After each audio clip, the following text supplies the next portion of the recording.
Hi everyone, my name is Nick and I'm from the Australian Hair and Scalp Clinic based in Chadstone Shopping Centre, Melbourne. During the past 20 years, we have encountered a number of hair loss sufferers just like Michael, who were desperately seeking a safe and effective way to regrow their hair.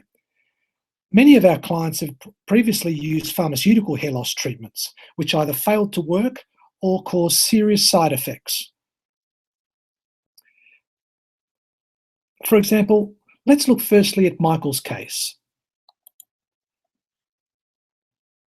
At just 21 years of age, he suffered with alopecia areata, an autoimmune disorder that causes patchy hair loss. For about 1 year, he used steroid-based drugs prescribed by his medical specialist.